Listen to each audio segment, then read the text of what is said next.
começar. Meu nome é Marcelo Paixão, eu sou professor do Instituto de Economia da Universidade Federal do Rio de Janeiro e coordenador do Laboratório de Análise Econômica, Histórica, Sociais e Estatística das Relações Raciais, que fica nucleado nessa universidade e que tem por eixo estudos sobre desigualdades raciais no Brasil e de políticas que possam contribuir para a sua superação. Hoje, aqui na SESI, Coordenadoria Ecumênica de Serviço, está sendo lançado o Relatório Anual das Desigualdades Raciais no Brasil, do ano de 2009 a 2010. Conta um pouquinho aí o que é que esse relatório relata. O relatório ele teve por eixo uma análise da Constituição Brasileira de 1988 e a sua efetiva capacidade de contribuir para a superação das desigualdades de cor ou raça no Brasil. Nós tivemos por eixo uma análise sobre o capítulo da Seguridade Social, que fundamentalmente capta a saúde, a previdência social e a assistência social. Nós ampliamos o escopo de análise, também incorporando aspectos como da educação e como também dos direitos humanos, nesse caso especialmente a efetividade da legislação antirracista no Brasil.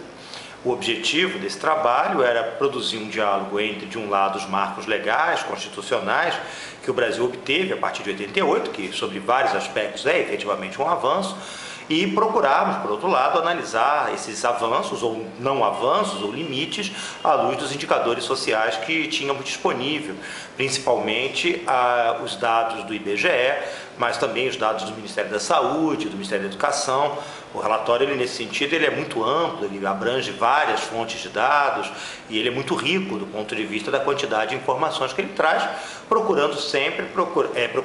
analisar de uma maneira mais realista possível as contribuições que o novo marco constitucional brasileiro trouxe para as desigualdades raciais no nosso país. Por um lado, alguns avanços foram identificados, seria equivocado dizer que não ocorreu avanço algum, mas, por outro lado, outros tantos limites foram verificados e é justamente em cima desses limites que a gente também procura refletir sobre o que significam, afinal, as políticas de igualdade racial, que elas devem ser pensadas de uma maneira à luz dos debates atualmente existentes, da agenda atualmente existente, mas ela também pode ser ampliada à luz de um debate mais amplo que envolva o complexo da seguridade social no Brasil no seu conjunto. Quais foram os instrumentos utilizados para esse monitoramento, para produzir esse relatório? Como eu havia mencionado, os instrumentos fundamentais, o instrumento fundamental foram indicadores sociais retirados das bases de dados de órgãos de governo, principalmente do IBGE, mas também de outros ministérios, como da Educação e da Saúde. Então, o nosso objetivo não era produzir uma análise apenas baseada em opiniões, mas fundamentada, em suma, em torno de uma base empírica forte, que permitisse a gente concluir coisas que, se não tivéssemos essa base empírica mais consistente, dificilmente poderíamos chegar a essas conclusões. Por outro lado, também seria equivocado supor que o relatório é apenas um somatório de estatísticas. Nós também sabemos que tem a teoria social que fala sobre a questão racial no Brasil, ela também é mobilizada, né? Porque sem isso a gente acaba também tendo dados que são puramente empíricos, sem nenhuma capacidade analítica, nenhuma capacidade de síntese em relação a esses dados. Então, esses foram os instrumentos principais que nós tivemos na produção desse trabalho. O relatório traz depoimentos de pessoas especialistas na área de promoção da igualdade, de elaboração de políticas públicas para a promoção da igualdade no Estado brasileiro, ou ele foi só baseado nos números oficiais? Não, na verdade, nem tanto ao céu, nem tanto à terra. O relatório não é um livro organizado à base de depoimentos, como eu havia mencionado.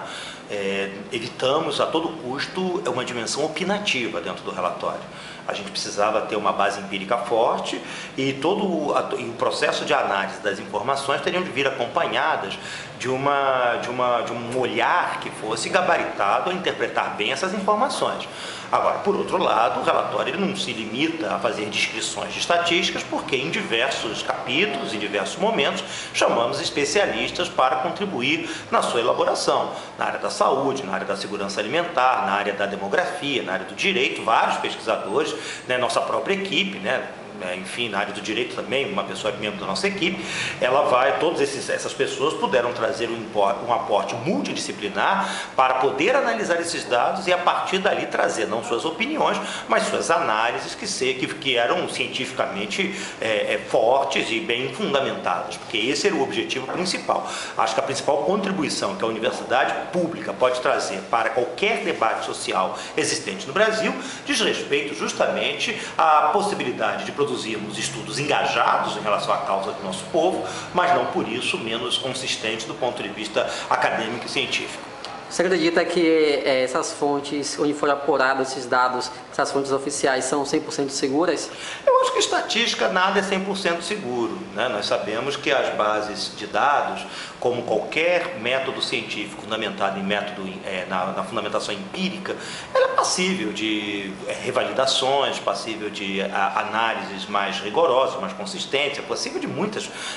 reinterpretações, né, à luz dos avanços que o próprio conhecimento possa dar. Agora, de qualquer maneira, se por um lado os dados não são 100% seguros, ele é a base que nós temos para pensar a realidade social brasileira com algum grau minimamente objetivo, porque do contrário a gente acaba entrando num somatório de opiniões e se essas opiniões acabarem não sendo bem fundamentadas, ela colherá como principal prejudicado justamente aqueles que defendem a causa da igualdade racial. O poder político estabelecido, a sociedade racista, não precisa de dados para manter a sociedade como está, porque para eles qualquer argumento do senso comum basta para manter a ordem das coisas. Agora, aqueles que lutam, aqueles que estão aportando o seu conhecimento junto à causa dos que estão embaixo, junto à causa dos explorados, dos discriminados, é sempre razoável que tragam para o debate público uma observação, considerações, análises bem fundamentadas, porque isso não vai modificar por si só a realidade, mas pode sim trazer contribuições para mudanças qualitativas em termos do estágio em que as lutas sociais se encontram.